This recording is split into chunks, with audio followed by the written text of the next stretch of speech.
It was just this Christmas that went by, and things were getting busy. I had to start buying presents for the family. I had finished shopping, but I still needed to grab a present for my little cousin. She is not very hard to shop for, since she is 4. She likes things like Peppa Pig and My Little Pony. She really liked, and I say, liked for a reason, Maximum and Ruby. So when I decided to go looking for a present, I figured something like a Maximum and Ruby DVD would have been perfect, since she liked to watch it on a daily basis. However, Christmas meant that most of the online DVDs were sold out on most places. I went to look on eBay as well, but figured I could not trust what condition the DVDs would have been in.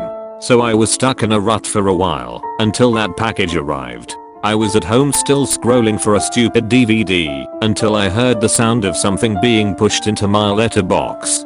I caught a hold of it before my dog did, and looked at the package. It seemed to be wrapped fairly badly, with what looked like grease marks and stains on it. Naturally, like anyone would, I decided to open the package. Inside was something that I could not explain. It was a Maximum and Ruby DVD, but I had not seen one like it online.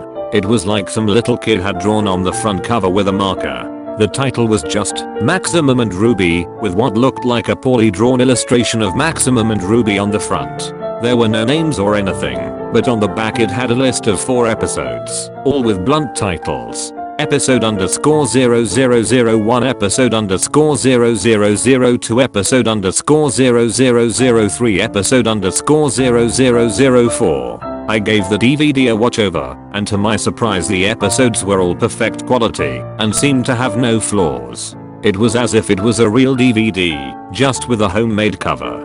The only thing I thought was odd was the episode selection screen.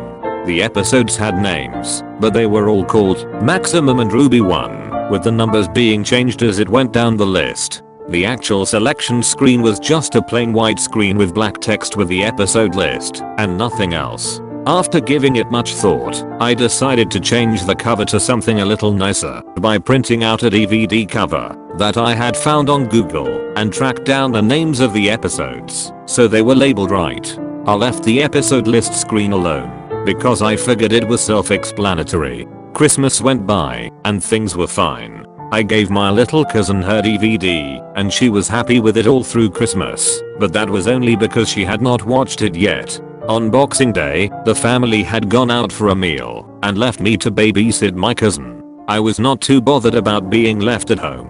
I figured now was a good time to put on the DVD for her. I had put the DVD in and let it play while I was in the kitchen eating my dinner.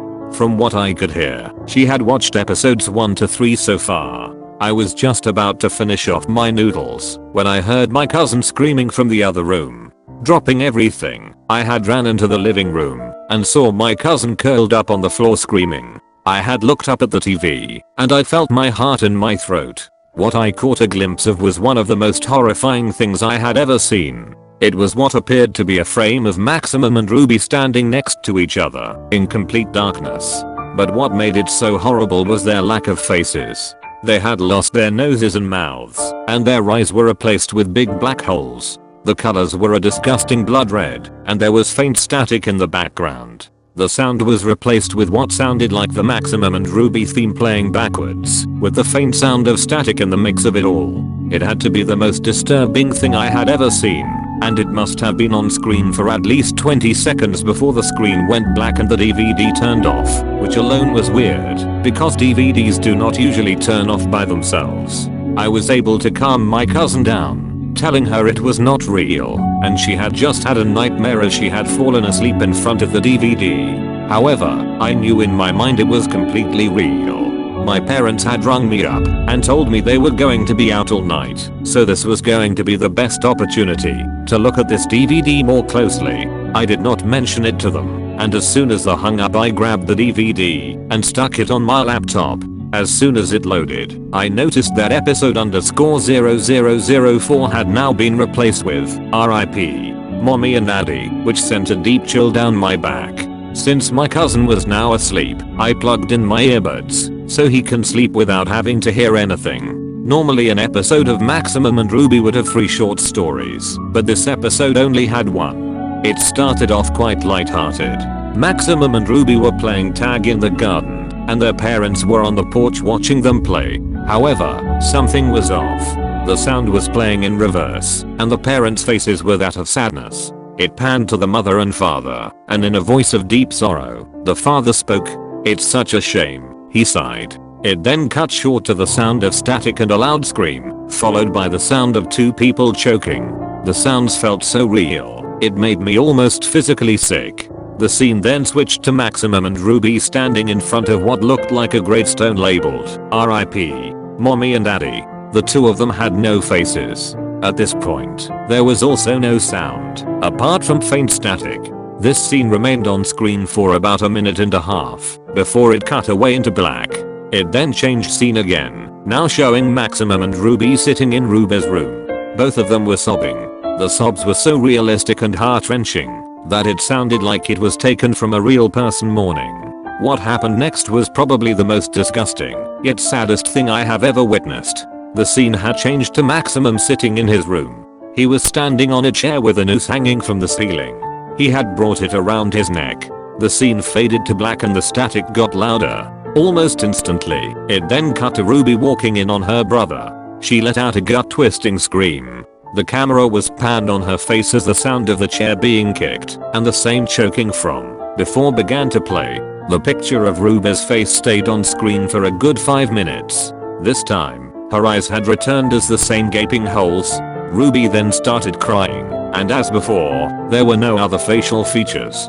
The static slowly grew louder and drowned out the sound of her cries. The scene cut to black with the loud static. When the screen returned, Ruby was standing, now on her own, in the garden by two gravestones. One was labeled RIP, Mommy and Daddy, and the other RIP, Brother. She then started to look at the camera with glowing blue pupils to speak to me. Well, whoever's watching this is because you never watched any of me and my brother's episodes. So, one of these days, you will regret this. The screen had faded to black afterwards. At this point, I had already been sick and was sitting all shaken.